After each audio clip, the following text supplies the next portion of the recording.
All right. Welcome to Eva Clay. Welcome. Thank you so much for participating, Eva. Hi, it's my pleasure. Hi. So Eva is a dear friend of mine and soul sister, and we've known each other for over 10 years at least. We Something like that. both love to dance, both love to ride our bikes on the beach and just get into mischief together. And it's also exciting because she has a very unique career path. She is a somatic psychotherapist and a sexologist.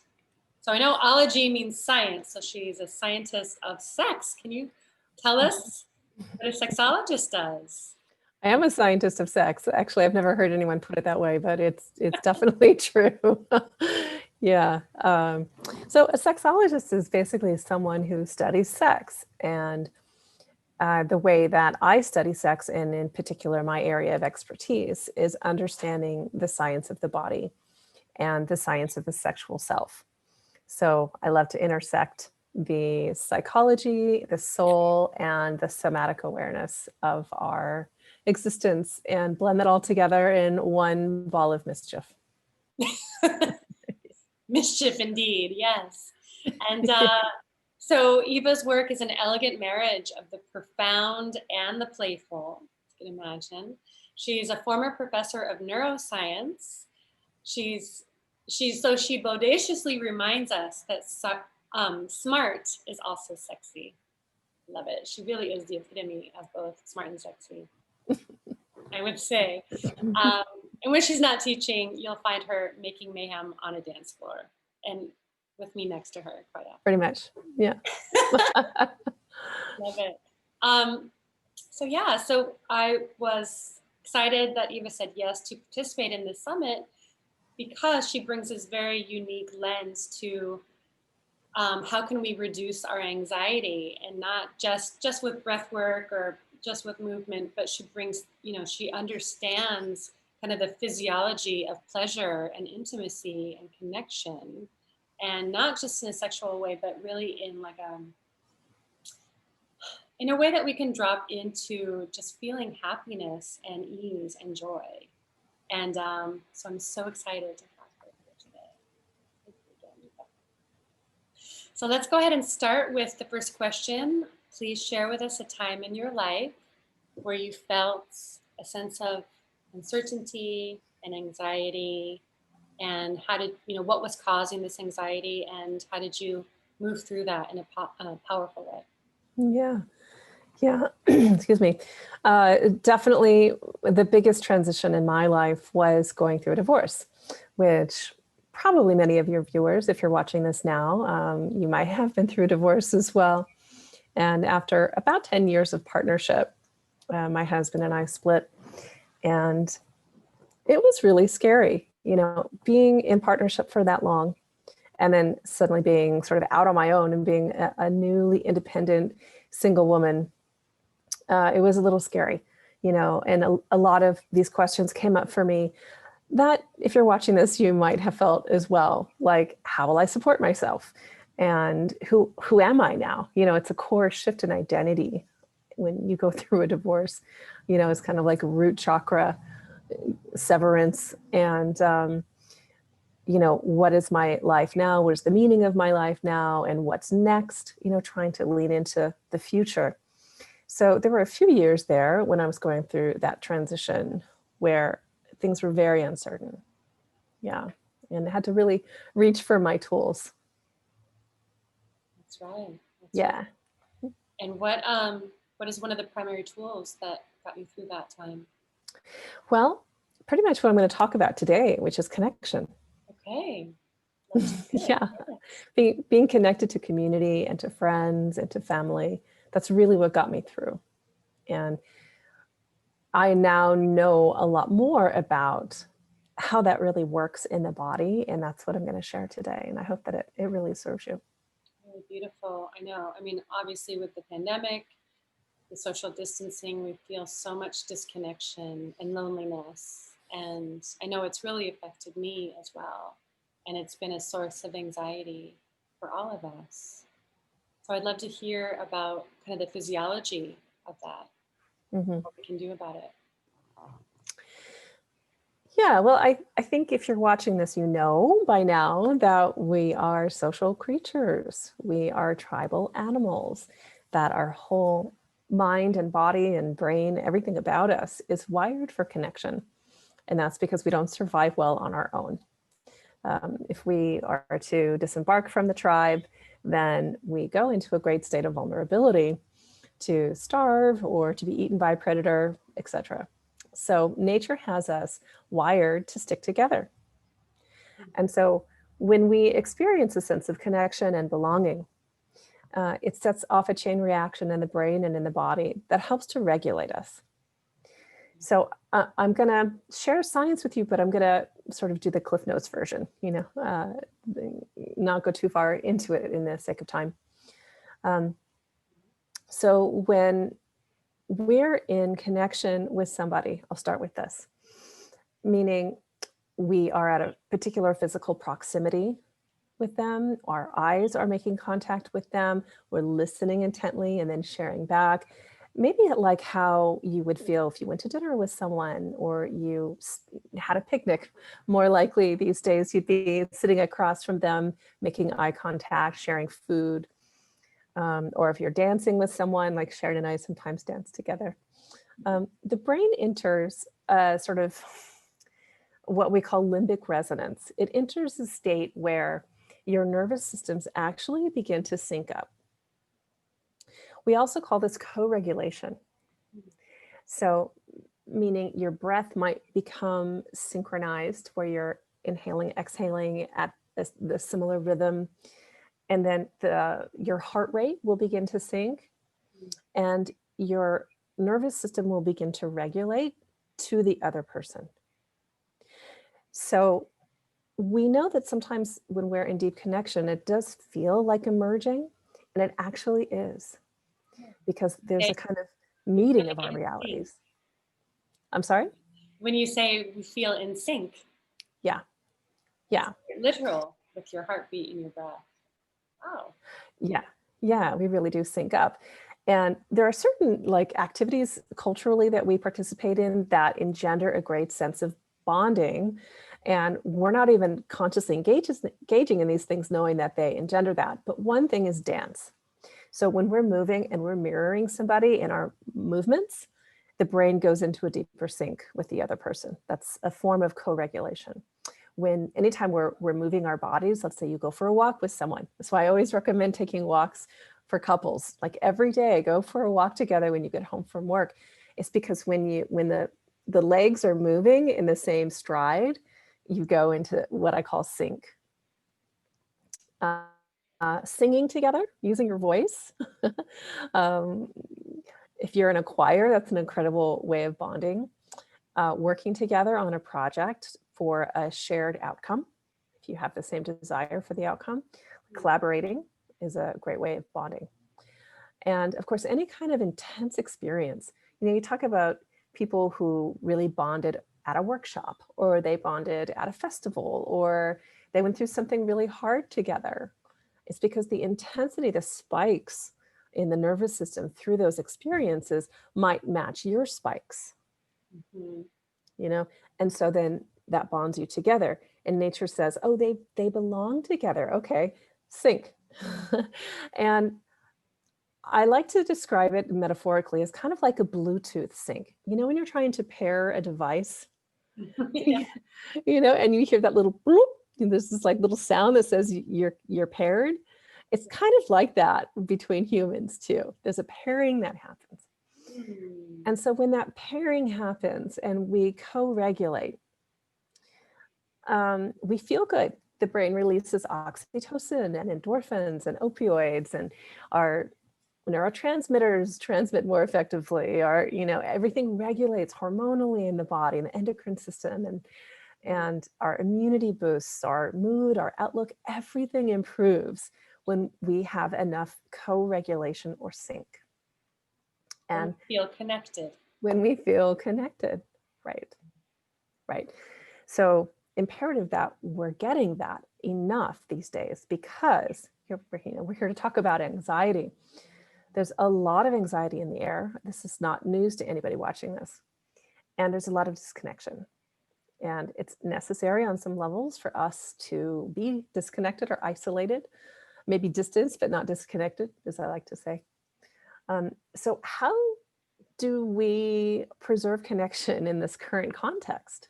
How do we get that Bluetooth sync in our bodies? And it really is like a vital nutrient. It's like a vitamin that we need. I think of it as like vitamin C, vitamin connection. Oh, and it's good for your immune system. So Absolutely necessary for your immune system. So I want you to keep something in mind as I'm saying this. The best way to put this, in the nervous system. So I'm going to geek out a little bit on the ventral vagus nervous system portion of the nervous system. So this is otherwise known as our social engagement system. And our social engagement system, meaning the way that we're available and willing to connect with other people, is at one end of a spectrum. At the other end of that spectrum is danger and disconnection. Okay, so you could look at the spectrum like this. On one end of it is connection, the other end is disconnection. Okay, so when we feel unsafe, when we're in the presence of what we perceive to be danger, the nervous system goes over to this end, to disconnection and danger. And it's very, very difficult to create and maintain connections when we're in a state of limbic system arousal and we feel unsafe for our life. Right. Nature's prerogative in those moments is not to necessarily sit down and have a heart-to-heart with someone. The prerogative is to run or fight or hide, to launch, to deploy the survival mechanisms. So at the other end of that spectrum is connection. What we need in order to hang out here more of the time in this space of connection is a sense of safety. And what happens over a prolonged period of time of one feeling unsafe is we kind of get stuck on one end of the spectrum. It's kind of like, imagine you're a stick shift in your body. You have a stick shift, remember that? And your gears get stuck. And we're stuck in this sense of, I'm unsafe, I need to protect myself, I need to go within, I need to hunker down and defend myself. Right.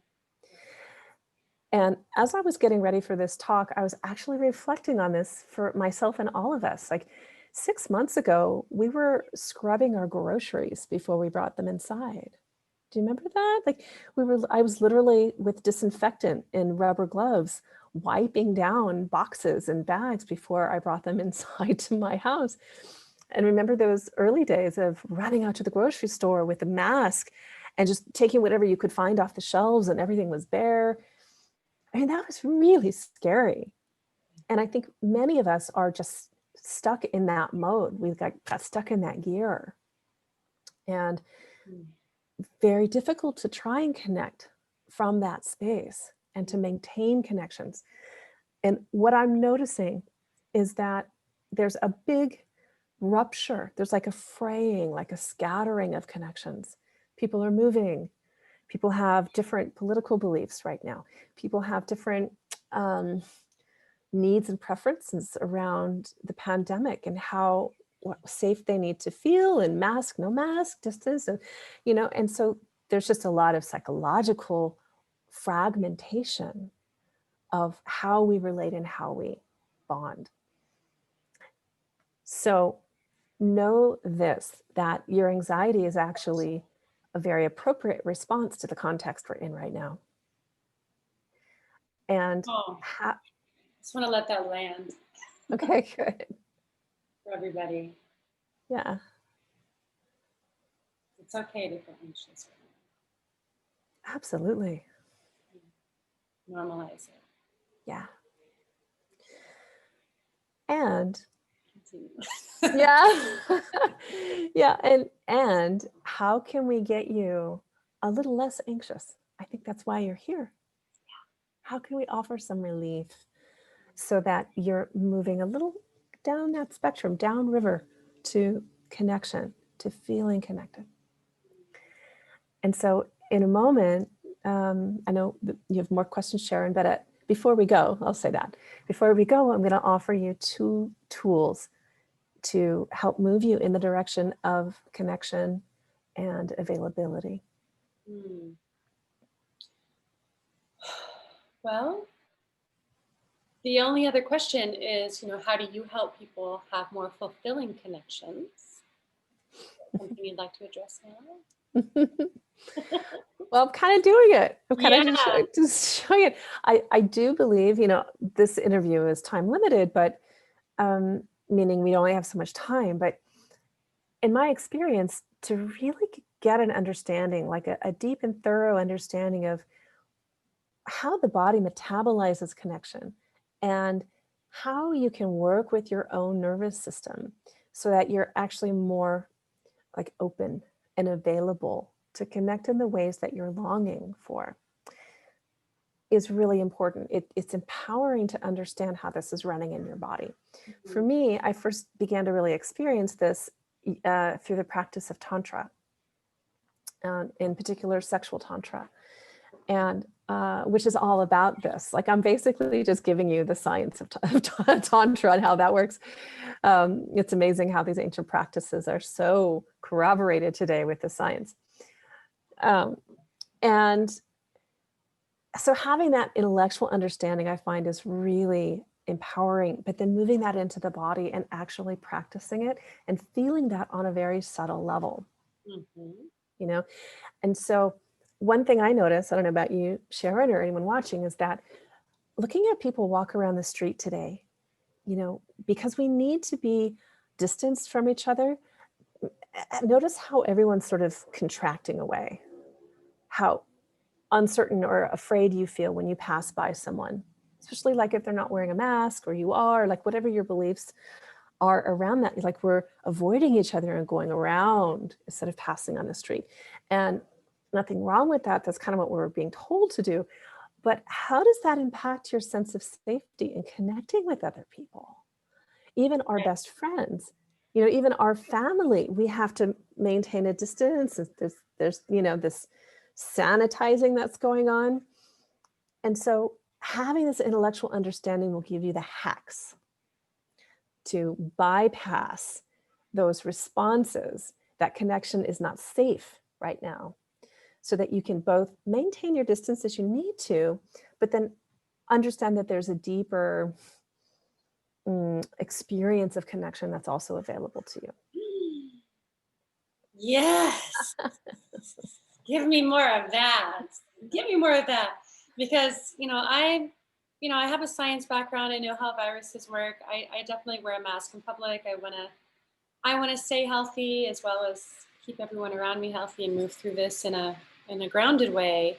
And at the same time, I'm also missing my friends and missing hugging my friends and hugging my parents. And, I don't want to get anyone sick around me. And, I am very much in a quandary of how do I stay feeling connected while also, maintaining safety, being in alignment with the CDC and being safe and being smart. So do you have any tips for that? How to stay smart and stay connected? Yes, and it has to do with the interplay, as I'm going to use 2 big words here, with the interplay of neuroception and perception. Okay. Neuroception and perception. So neuroception is basically the function of the brain that is always scanning its environment for signs of safety and danger. Right. So imagine you have a kind of watchtower in the brain and a very active security guard who's always looking. And so the body's reacting autonomically, meaning involuntarily, to stimuli in your environment. Things like your eyes blinking, your heart beating, your breath. So if I were to throw a ball at you all of a sudden, and you might blink because the eyes know to protect themselves, your body has this innate intelligence. So that's neuroception. But perception is where neuroception intersects with the psyche. And perception is the lens through which we filter the sensory data that's coming into our experience. So what we call it matters.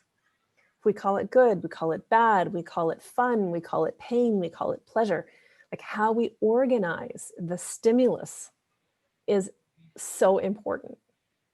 So the key here is how to reorganize the stimulus happening in your environment right now so that it then turns into a different feeling, which turns into a different story, which turns into a different outcome. That's right. Okay, so many of us have already created a story that it's unsafe to connect.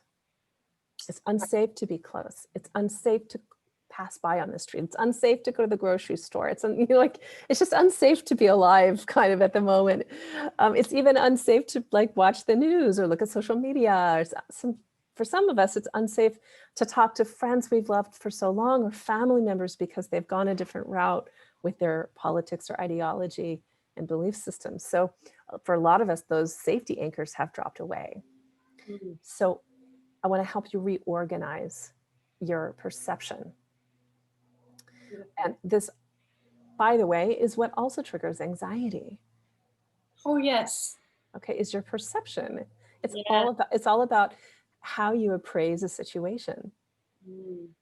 So I really like using Perceiving it, right? Right. I really like using that word appraisal. Yes. Because Yeah, it implies that you have a choice. And exactly. that's right. How you appraise it. So step one, okay, I want to offer a tool, and I'm going to look at my notes a little bit here too. I love steps. Yeah. When she's looking at her notes, I encourage everyone watching to grab a piece of paper and a pen because Eva has some exercises for us.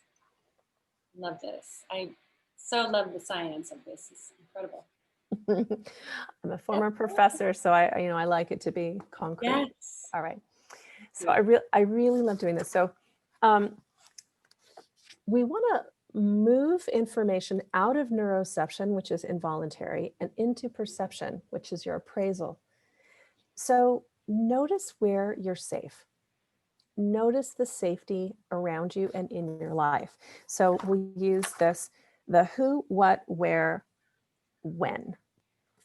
So I'll give you some more information here.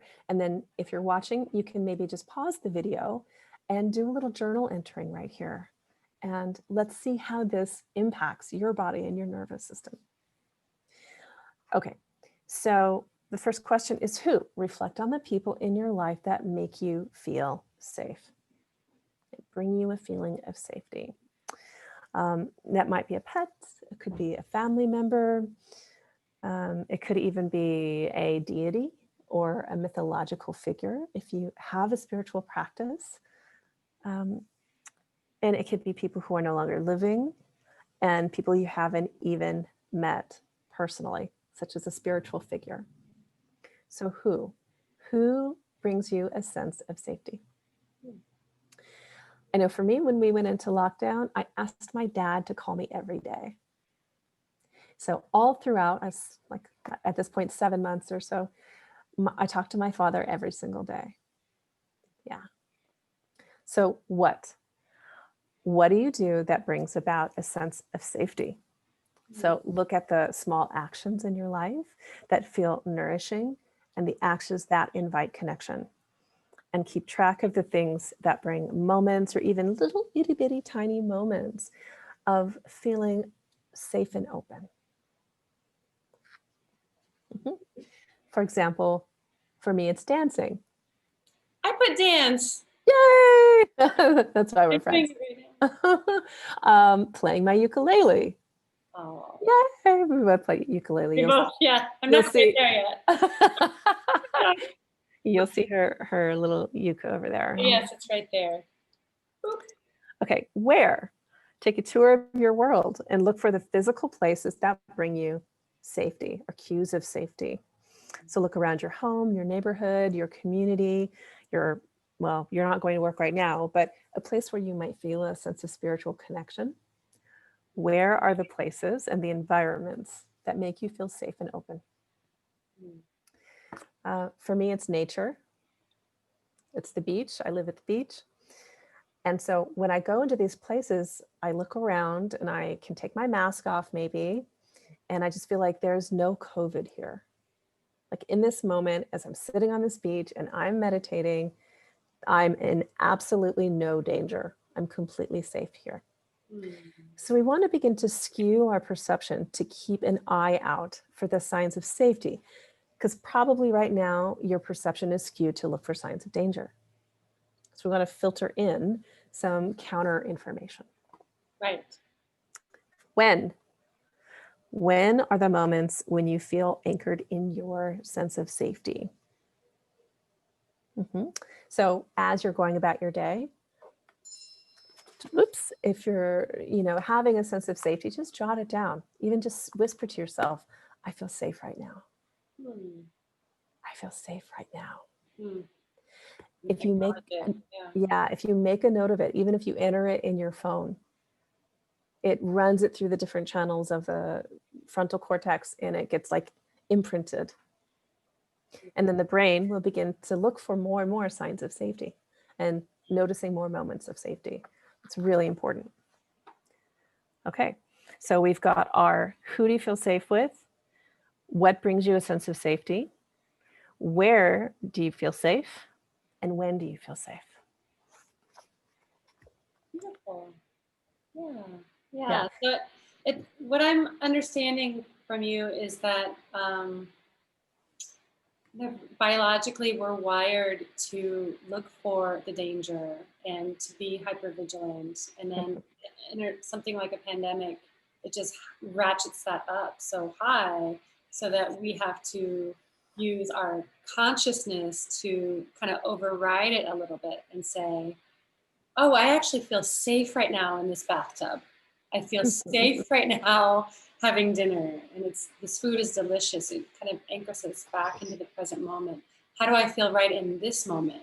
Oh, I feel safe. I feel safe at the beach or on a hike. Yes. So you're shifting, overriding that kind of like subtle I'm unsafe. Yes. Kind of chronic frequency of fear. Yeah, it's like getting out of gear. Like remember I made the analogy of getting your gears stuck. You're stuck and unsafe. So we want to unstick that gear, and it actually makes you more open to connection. So the second tool that I want to share with you, I'm going to screen share here, just a moment. So this is a personal connection plan, and this is taken from the book Polyvagal Exercises for Safety and Connection by Deb Dana. So this is not something that I created. This is from her work. But I really like using this with my clients. And here's why. Because again, we're making the implicit explicit. We're taking the internal basis of our reality and making it external so that we can work with our reality at the level of perception and we can shift it. Excuse me. So you'll see here, there are two columns. Make a list of people you want to continue to connect with and people that you'd like to get to know. And in a moment, we're going to pause this, or you can pause this as you're watching and actually fill this out. Things I want to continue to do with my friends, and then things I'd like to explore doing with others. Things I want to keep doing to connect to my own experience, and new things that I'd like to try on my own. So if you're watching this and you're feeling like I don't have anyone to connect to, or I don't have enough connections in my life, and that brings up some feelings for you, I would say that that's actually really normal. But this is a time to start taking inventory of the connections you've curated. And a lot of times, for most of us, we have friends or family members that we've fallen out of touch with, or we had a falling out with. And now's a really good time to resume those relationships. Actually, really important that we do. And maybe there's an apology to be made. Maybe there's a clearing that can happen. Maybe there's just a, hey, I haven't heard from you in a long time. I thought I'd check in on you. How are you? So there's an opportunity here for you to really resume an important figure in your life. And so maybe you don't have a lot of people that you want to continue connecting with, but who would you? Who would you like to get to know better? And I want to embolden you, actually. Once you've gotten into the practice of noticing your safety, you're very likely to begin feeling like you want more connection because you'll feel less anxious. Some of you, some of us want more connection when we feel more anxious. You know, that the anxiety drives us to connection. So usually what I notice, people are at one end of the spectrum or the other. That anxiety drives them to reach out and connect, or the anxiety will cause us to actually retract, Right. and to isolate. Yeah, it's interesting. Right? Can go Yeah. either way. For me, it's I definitely reach out more. But the fact that you bring it up, it's making me think about my friends who have kind of shut down during this time. And it's making me realize, oh, it's just because higher levels of anxiety. Absolutely. Yeah, you bring in a good point. So maybe if you're watching this video and you've felt a friend drift away, or a family member, or you yourself, you know, I definitely know some people, have some friends who, like, they haven't left their house in months. And I'm also not hearing from them, you know, and just know that it might not be a story of rejection going on, but that their nervous system is responding to the danger in a different way than yours is. Okay. And I would encourage you to reach out and give them a call, send them a text anyway, just to check in. Oh, that is so, so important. Thank you, Eva. Yeah, because I mean, someone like me, who my default is to reach out when I'm feeling anxious. When someone else isn't reaching out, like, I might take it personally, or is there something wrong, that kind of thing. And as you're saying, it's not that, it's just that they're responding in a different way. Yeah. It's great. Yeah. Yeah. So if you can, I'm going to stop my screen share now. Okay. Yeah. Yeah. So how can we help either ourselves? How can we help those who have shut down, whether it's ourselves or our friends who have distanced themselves? Mm-hmm. Express your care and your concern for them. Yeah. You know, in any and everything you can offer them that brings about a sense of safety for them. And so one of my favorite tools, I really like to do this with friends, is just to say, I'm here when you need me. I'm here when you want to talk. Right. You know, like, it doesn't matter how long we go. It doesn't matter where you are, what's happening in your life. Also understand, going into a little bit more of psychology here, that for some people, their life circumstances have really changed. They've lost their job. They're in a different financial situation. They've moved. So with all of this change and uncertainty going on, there might be some sense of shame that has caused their contraction, or there just might be a sense of overwhelm and stress. Now they're homeschooling their kids and they don't have time to talk to you at night on the phone. So taking into account all of these additional stressors. So how can you maybe support them or serve them? Get into action and do them a favor. Drop them a meal at their home, you know, especially if they've got kids and they're homeschooling. Like, here's an opportunity for you to be of service and making a meaningful contribution to the people in your community. And I'm sure that they'll really appreciate that. So rather than calling someone and saying, why haven't I heard from you in months? You can say, are you stressed? How can I support you? Yeah.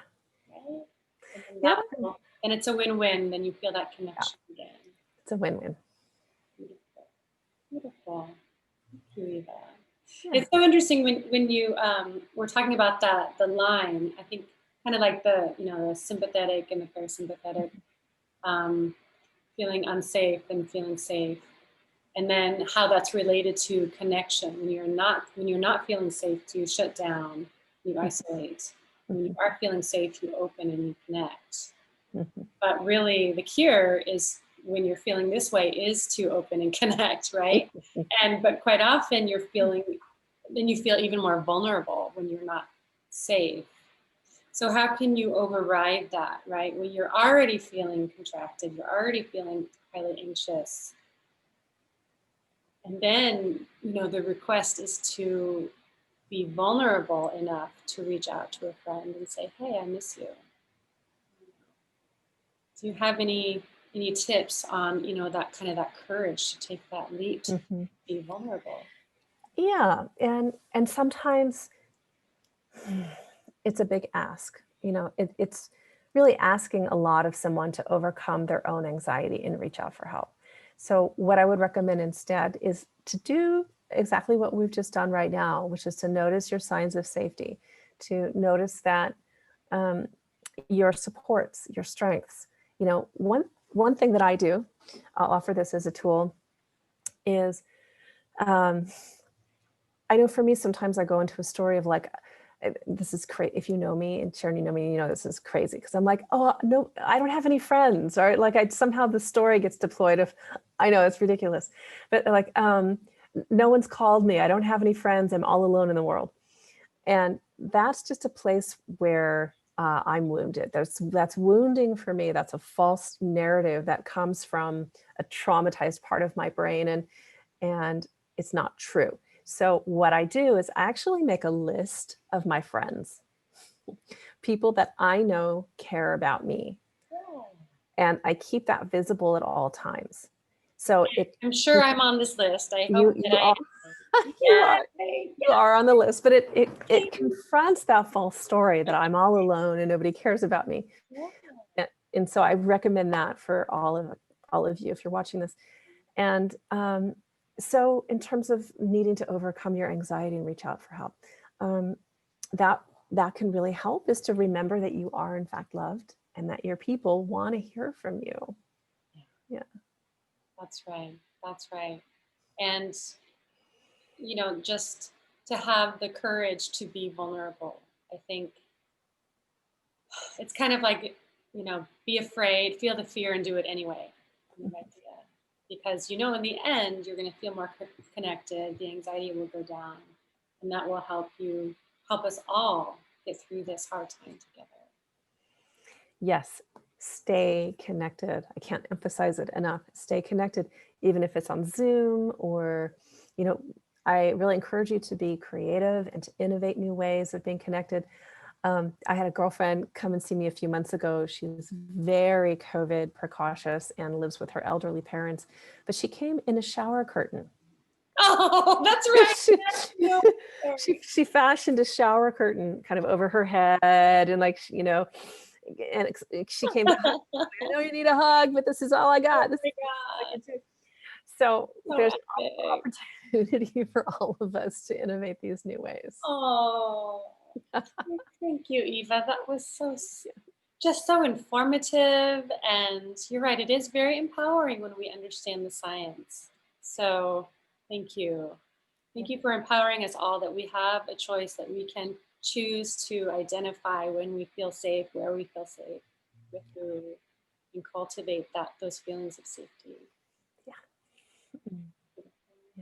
So I just want to, if you want to hear more from Eva, you can connect with her at evaclay.com/free gift. And would you like to share what the free gift is? It is a guided self-love and pleasure meditation. Yeah, it'd be really, really yummy right now for what we're all going through. It's kind of like the perfect medicine. So please feel free to hop on over to my website, evaclay.com, and you can grab that for yourself. Thank you so much for your time and your wisdom and your beauty and your friendship and your love. Yeah, it's my pleasure. Yeah.